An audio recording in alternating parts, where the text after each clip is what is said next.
So sings my soul. Praise my God of love and life. So sings my soul. A joy. My subject this morning is extracting your gems from your past. There has been a group of people, a vast group of people, that I'm beginning to formulate a name for. I call them the Presidentist. They make it seem as only the present moment is important. Nothing else is important. And to be very frank, there are times when we need to be totally in the present. But I think what happens to us when we find something that we like, something that works well, is that we make it seem like it's about everything. And there is no give and take here.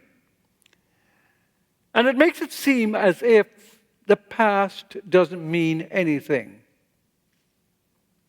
The truth of the issue is, just about everything about you is in the past. The present moment, according to science, is nothing but a droplet. It comes into being and perishes. And we're not here to do science, but this is quantum physics. It comes into being and perishes. That's what a present moment is. So everything you know about yourself is the past. And without that past, there wouldn't be any present moment. Because the past is really, what you call the past was once the present giving birth, the gem of birth to the present moment, so that you can have a reality just now. I look at the reading that we have from Dr. Holmes, and there are a couple of things I want to just highlight. Never limit your view of life by past experience. This is where we use the past incorrectly, just like anything else. It could be that in the years I was running marathons, trying to get my health on track, that I abused my knee, didn't use my knee as well as I could, and it messed up my knee. So it doesn't make running a bad thing, it makes how you run something you need to be careful about, or more careful in my case. And the past is like that. Even the bad experiences you have are there to be mined for gems. It's like, when you go prospecting, or I'm told, for gold, maybe the first gold is quite easy to get at. But as more people come mining for gold, you find that you have to do a more intense job to find the gems. Well, the experiences that are the bad experiences have those gems within them. But what we have to do is to learn the wisdom of the experience and let go the bad feelings. And we can do this. And sometimes it means forgiving what has happened. Sometimes we say, I will never forgive you for this. I know we all do that when we get upset. But what we are doing is we are creating a further injury in ourselves, because what we're saying is, I won't give myself a chance to heal because of you. I'm going to get you. I'm going to fix you. I'm going to make sure I never heal. Does that make sense? No, it doesn't make sense. But that is what we're saying. We don't forgive somebody just for their sake. Yes, some of it is for their sake. Primarily, we forgive somebody for our own sake. Because we are the ones who have to hold in the vault of our minds the hurt, the injury. And it begins to move all around in our bodies, in our cells, and make us sick. And it takes away our sense of peace, our sense of harmony, and our optimism about our world. We begin to feel like everybody's like this, and everybody's out to get me. Ernest Holmes says, we have looked at poverty, degradation, and misery until they have assumed gigantic proportions. We must now do the opposite. What must we do? We must look at harmony, happiness, plenty, prosperity, peace, right action until they appear. I want to push it a little further, not just say we need to look at these things. And I'm going to deal with them as I go further into this talk. The scripture that we shared today, a voice of one, this is from Isaiah, calling, in the wilderness, prepare the way for the Lord, make straight in the desert a highway for our God. When we look at the wilderness that we have to work through, it's primarily our past.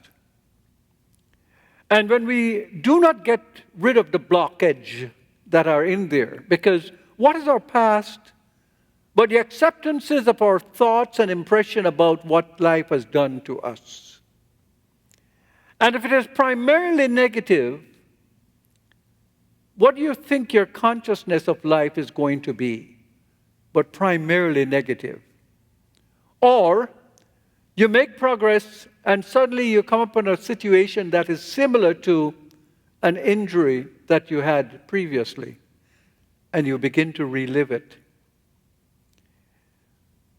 Make a highway for the Lord means make an opening for good to flow into your life without it being hindered by all these signs that tells you that you must detour. You can't come this way.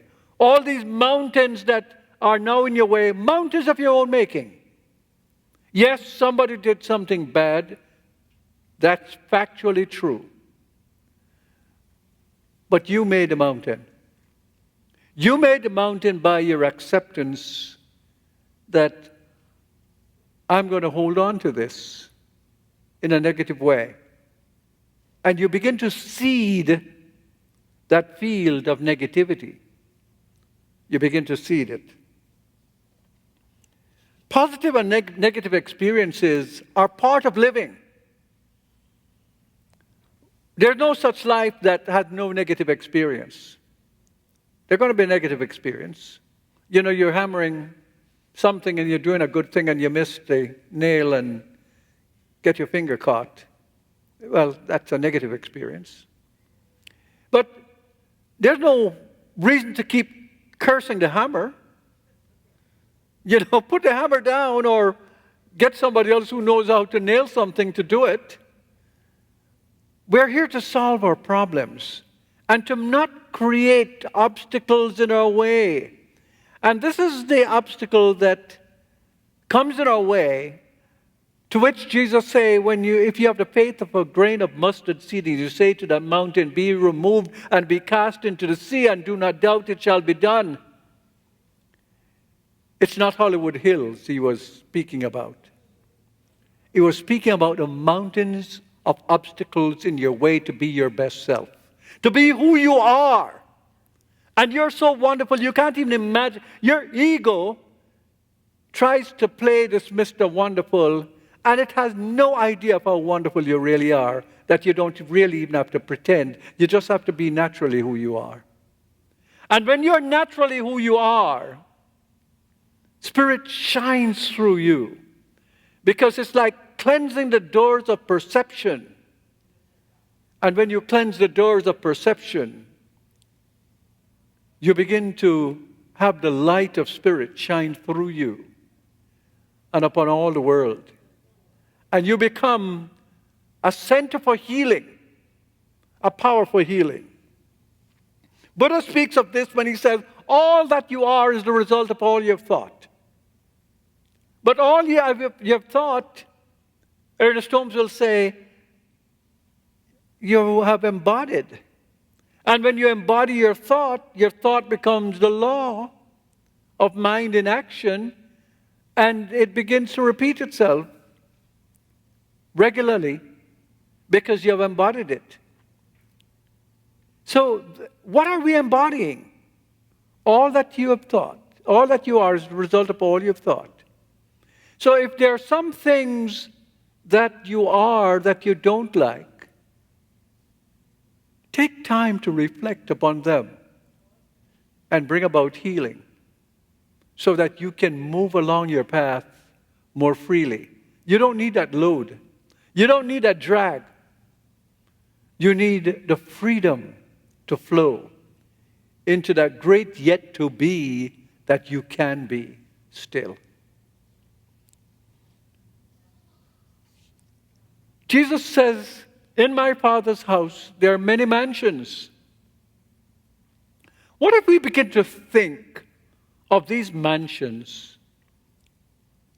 as the different rooms of consciousness that we occupy? You know, we go to work and we have one room of consciousness we occupy. We're the boss, or we're the employee, or we are whatever we are, and we take on that role. Think about it as roles that we take on. The primary role that we need to take on is the role that the Christ, and remember now, Christ is not Jesus' last name. Christ is the Greek word for Messiah. Messiah is the Hebrew word which means the anointed of God.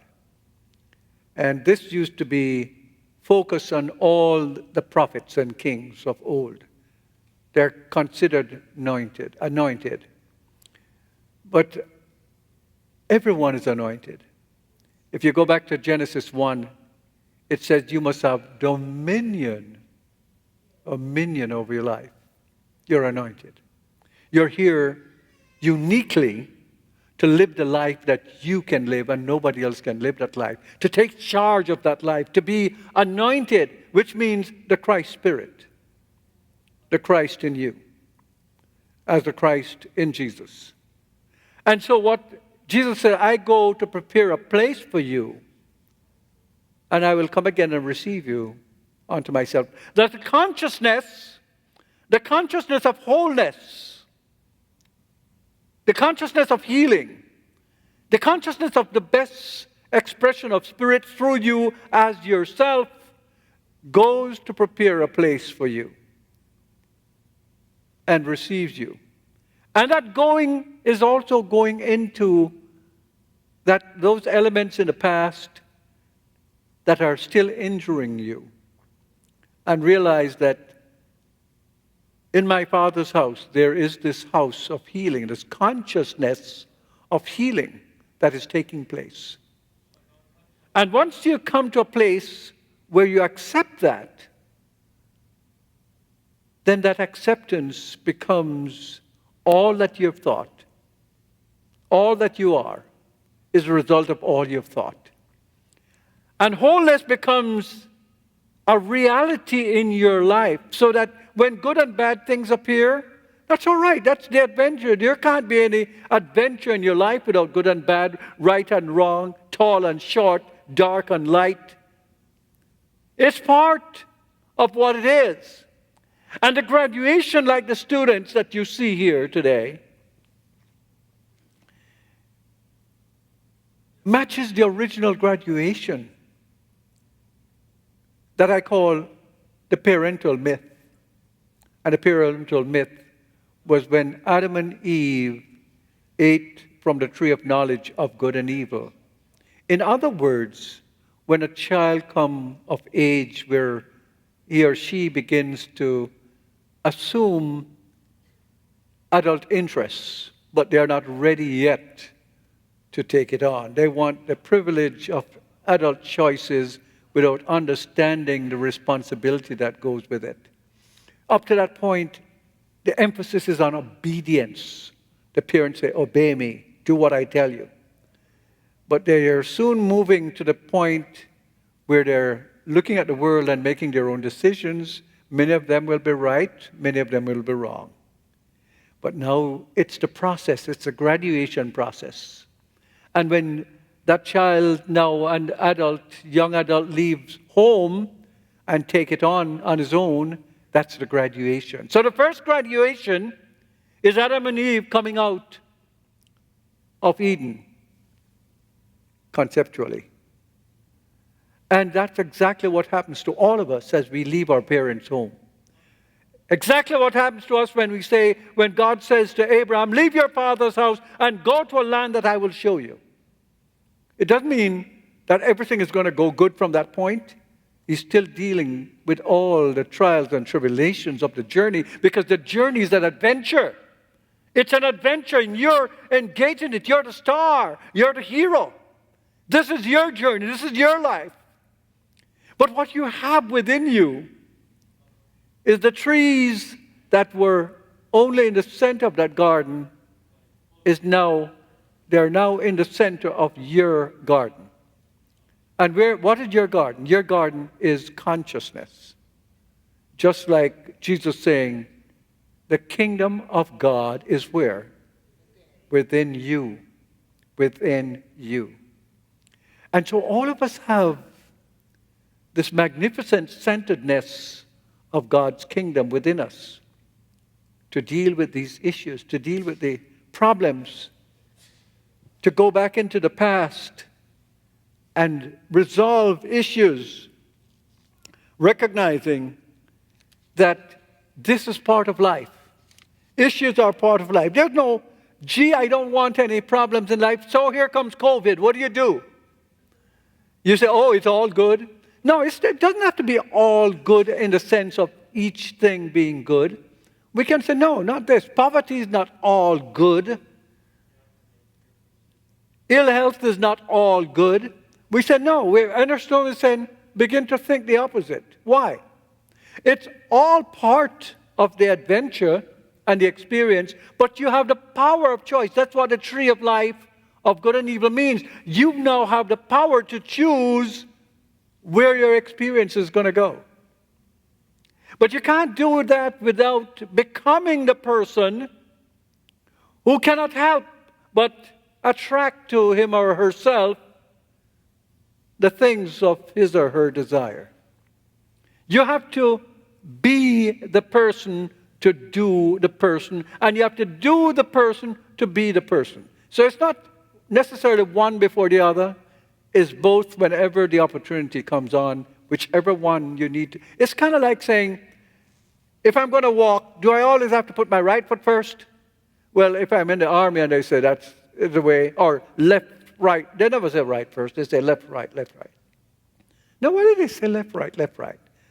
First guy who said it must have been left-handed. But anyway, we won't get into that.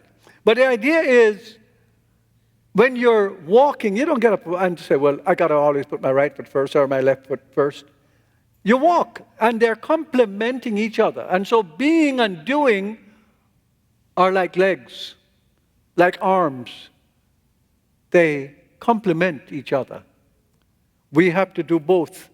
We don't have to wait until we become perfect people before we do something, because the object is not to be a perfect person. The object is to be an excellent person. Excellent. When the young man came to Jesus and say, good master, he wasn't even say perfect, but perfect can mean good in the Bible. He said, good master, how can I attain eternal life? How can I be like you? And Jesus said, why call me good? Only God alone is good. In other words, only God alone is perfect. There's no adventure without this wonderful imperfection that also, when we flip over the name, is called creativity. It's called change. Life is constantly changing. It's constantly, we're in this field of creativity, and our mind and thought can make all the difference in what unfolds as our life. And so, in the past, what we have we got talents. Talents are inborn predispositions that you have. You see, Jennifer comes up here and sing. All of us can't say, well, I want to sing like that. Or Lady Dread over there when she sings. All of us want to. No, we can't all sing like that. We can all sing something. But the people with real talent for singing, they're going to sing different from how we sing. And no matter how hard we try, we'll never get like that. So, each person, we don't have the same talents, but everyone is born with talents. And everyone has at least 5 signature talents. Remember now, that's the past. You're coming in with that when you're born. And in those signature talents, if you apply skill and knowledge to them, you turn those talents into strength. So, when you see Simone Biles, the greatest gymnast who has ever lived, she comes from a family, a mother who was a drug addict. She was taken over by a grandparent. And the grandparent noticed how she's always tumbling over and doing things all the time. And she took her to the gym. She didn't think, gee, I have here a potential greatest person in this field that ever lived. No, she just took her there. But it was her talent. And now she's the greatest gymnast that has ever lived. I don't know if she's going to win the gold medal in the Olympics, but if she performs as she can and only she can, she certainly will. But my point is this. We all have different talents. That comes from your past. And the skills that you need to make those talents come alive, the earlier you get them, the better you'll be. And the knowledge will grow. You can grow knowledge and skill. You can't grow talent. But you can turn talent into strength. And when talent is formed with strength, with knowledge and skill, they become strength. So Michael Jordan was thrown off his basketball team in high school. It didn't mean he didn't have the talent. It means that person didn't assess his talent right. But once he applied himself, he went on to become the greatest, arguably, the greatest basketball player ever lived. So why am I saying this? I'm saying this because we need to respect the past. Because this is also coming from the past. Because we are born with it. But it's with us all the time. The other thing that we have to understand is habits. Habits. The habits that you have to drive your car. To do whatever it is that you do for your job. These are habits that you bring over from the past that makes your present moment powerful and makes it worthwhile. Don't let people tell you that the past is not important. The past is alive in you right now. And one of the ways in which you need to deal with the past is to go back when you need it and resolve, which is learn the lessons that you need to learn to move your life forward and let go the emotions, the negative emotions, by means of love and forgiveness. Finally, let me just tell you something about values. How do you know how to make good decisions in life? You have to know what your values are. If you were to make the list of all the things that you say you value, and then if you were to limit yourself to choose one, what would that one be? That one would be your top value. And then if you take the rest on the list and choose one, that one will be your second value. So, let's say now, one of your values was, I want to lose weight. I want to lose weight, which is a health value. But I come on with a Jamaican guava ice cream with what is that chocolate thing? Whatever it is, yum stuff.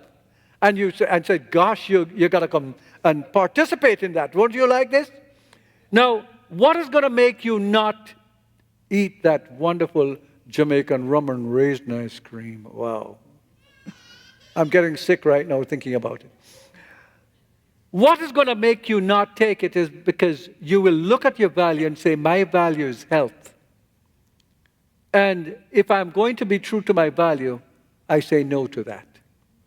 And if you are able to put your values like that, which again, your values are going to come from the past, because you don't have instant values. You're already who you are. But if you never take a look at what your values are, let's say your value is prosperity, and you're going to get involved in an issue that looks like you're going to lose money, you're going to say, no, that doesn't fit my value. And you won't do it. Let's say your value is family. And somebody says, well, you know, we'll pay you so much more if you work 60 hours a week instead of 40.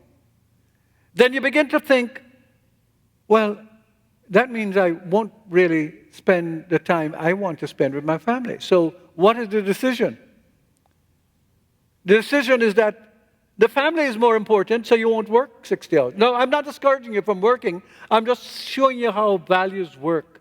There's no right and wrong to it, except that when you know what your values are, you'll make the choice. Let's say, the last one now, you're driving on the street, and somebody cut you off. What is usually the signal? Don't show it to me. All of you know, put your hand up if you know what the signal is when somebody cut you off. Don't show me what the signal is. Just put your hand up. Nobody knows beside me? Oh, thank you, God. You know what the signal is. But let's say your value is, you have children in the car, and your value is to make sure that you're setting a good example for your children. Do you signal that person? No. You see what I mean when you know what your values are. And these are all residing as gems in your past. So when people tell you the past is history, the future is a mystery, the present is the moment, and that's all you do, take it with a grain of salt. Because the present is just, that's what the present is. And everything I've said so far is already part of the past. You're coming in here and going through is already your past. So how can you throw away all that? I want you to respect the power of the past. And the reason you focus on doing good in the present moment is because you'll have better memories of the past. The reason you tend to be strategically focused on your values in the present moment is because your direction toward where you want to go will be far more powerful and effective. So my friends, it's time for me to wrap up. So what I'm saying is, your past is filled with gems. But if you treat it like it doesn't matter, if you treat it like, well, it's history, well, let me tell you something. Those who do not learn from history will repeat it. And you will keep making the same mistakes over and over and over again. And you'll be saying, God, why can't I be better? Well, why can't you be better? Because you're not paying attention. You're not making proper judgments. You're not seeing that you have within you the responsibility to be the best you can be. And responsibility means you are response-able. Responsible, response-able. And when you're response-able, I'm able to decide what my response is to what is happening to me in life. So my friends, today, look at these graduates and realize that every single moment is a graduation in your life to either be the best you can be or something else. God bless you all. The Lord bless you and keep you. The Lord let his face shine upon you and be gracious unto you. The Lord lift up his countenance upon you and give you peace. The peace that passes all understanding. And so it is.